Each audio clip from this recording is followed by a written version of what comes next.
اعوذ باللہ من الشیطان الرجیم بسم اللہ الرحمن الرحیم رب اشرح لی صدری ویسر لی امری واحلل عقدۃ من لسانی یفقہوا قولی۔ منتخب احادیث، خشوع اور خضوع، احادیث-ے-نبوی صلی اللہ علیہ وسلم۔ حضرت ابن عباس رضی اللہ تعالیٰ عنہ روایت فرماتے ہیں کہ نبی اکرم صلی اللہ علیہ وسلم نے ارشاد فرمایا، فرض نماز کی مثال ترازو کی سی ہے، جو نماز کو پوری طرح ادا کرتا ہے اسے پورا اجر ملتا ہے۔ بہقی ترغیب۔ حضرت عثمان بن ابی دہرش رضی اللہ تعالیٰ عنہ سے روایت ہے کہ نبی اکرم صلی اللہ علیہ وسلم نے ارشاد فرمایا، اللہ تعالیٰ بندے کے اسی عمل کو قبول فرماتے ہیں جس میں وہ اپنے بدن کے ساتھ دل کو بھی متوجہ رکھتا ہے۔ اتحاف۔ حضرت ابو ہریرہ رضی اللہ تعالیٰ عنہ روایت فرماتے ہیں کہ رسول کریم صلی اللہ علیہ وسلم نے ارشاد فرمایا، نماز کے 3 حصے ہیں، یعنی نماز کا پورا ثواب ان تینوں حصوں کے صحیح ادا کرنے میں ملتا ہے۔ پاکی حاصل کرنا 1/3 حصہ ہے، رکوع 1/3 حصہ ہے، اس کی نماز قبول کی جاتی ہے اور اس کے سارے اعمال بھی قبول کیے جاتے ہیں۔ جس کی نماز صحیح نہ پڑھنے کی وجہ سے قبول نہیں ہوتی، اس کے دوسرے اعمال بھی قبول نہیں ہوتے۔ بزار، مجمع الزوائد۔ حضرت ابو ہریرہ رضی اللہ تعالی عنہ فرماتے ہیں کہ رسول اللہ صلی اللہ علیہ وسلم نے ہمیں عصر کی نماز پڑھائی۔ اس کے بعد آپ صلی اللہ علیہ وسلم نے ایک صاحب کو نماز پڑھتے ہوئے دیکھا تو انہیں آواز دے کر فرمایا، فلانے، اللہ تعالیٰ سے ڈرو، نماز کو اچھی طرح سے پڑھو۔ کیا تم یہ سمجھتے ہو کہ میں تم کو نہیں دیکھتا؟ میں اپنے پیچھے کی چیزوں کو بھی ایسا ہی دیکھتا ہوں جیسا کہ اپنے سامنے کی چیزوں کو دیکھتا ہوں۔ اپنی نمازوں کو اچھی طرح پڑھو، رکوع اور سجدوں کو پورے طور پر ادا کیا کرو۔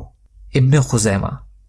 فائدہ: نبی اکرم صلی اللہ علیہ وسلم کا پیچھے کی چیزوں کو بھی دیکھنا آپ کے معجزوں میں سے ایک معجزہ ہے۔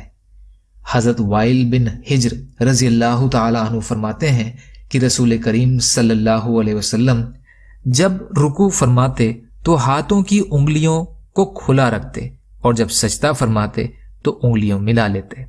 طبرانی، مجمع الزوائد۔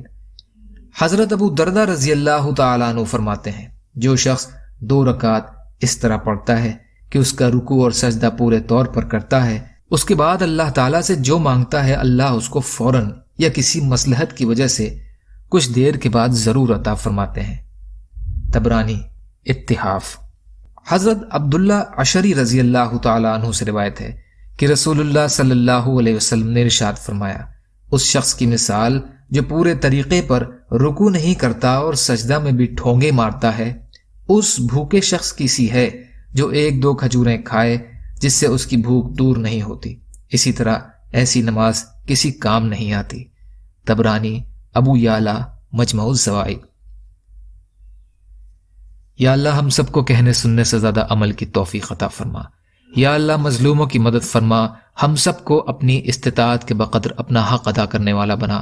یا اللہ رحم کا، کرم کا، عافیت کا معاملہ فرما، سچی توبہ کی توفیق عطا فرما۔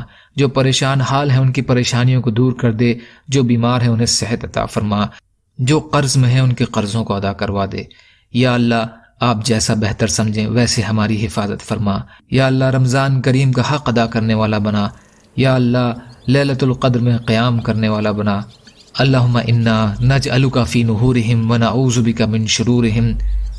سبحان ربک رب العزت عما یصفون وسلام علی المرسلین والحمد للہ رب العالمین برحمتک یا ارحم الراحمین لا الہ الا اللہ محمد رسول اللہ۔